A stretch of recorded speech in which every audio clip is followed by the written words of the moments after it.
ওটা তুললে তুই রে লাউ গাছ জন্য অল্প করে করে তুলে কখন কটা মাথা আছে গাছের 10-12টা গাছ 12টা সবই আড়াই বেশ ওই হলো হয়ে যাবে আর নিতে হবে, না নিতে হবে। আর লাগবে না। আর ইয়ে দেখবে এবার এটা পুকুরে মেরে দাও।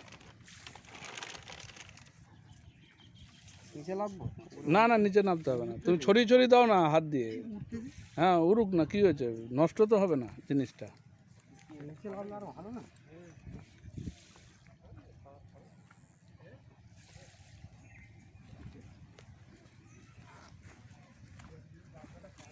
আমাদের আবুলদা চাষ করছে আমাদের রেগরি 82-র উপর থেকে, ভেরির উপর থেকে। এখন ব্যবহার করছে আমাদের গ্যানুয়াল। এটা যেরকম চাষের ক্ষেত্রেও ব্যবহার করা যায়, সেরকম মাছ চাষের ক্ষেত্রেও ব্যবহার করা যায়। দেখতে পাচ্ছেন আপনারা সারা পুকুর মাছ ছিটিয়ে ছিটিয়ে দিচ্ছে।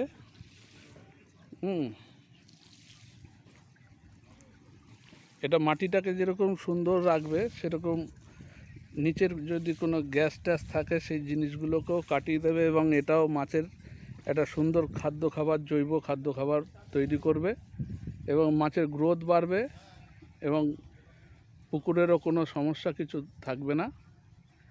দেখতে পাচ্ছেন দাদা কিভাবে ছড়াচ্ছে।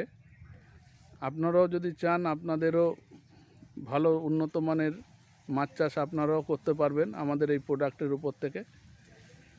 যদি আপনাদের ভালো লেগে থাকে আমার এই চ্যানেলটাকে অবশ্যই সাবস্ক্রাইব করবেন, আর বেল আইকনটা দাবিয়ে দেবেন। নেক্সট ভিডিও যেগুলো নতুন নতুন আপনারা দেখতে পারবেন। এবং যদি আপনাদেরও মাছ চাষ উন্নতি করতে চান, তাহলে আমার সাথে অবশ্যই যোগাযোগ করবেন, Biswajit Das. Okay, thank you, wish you wealth.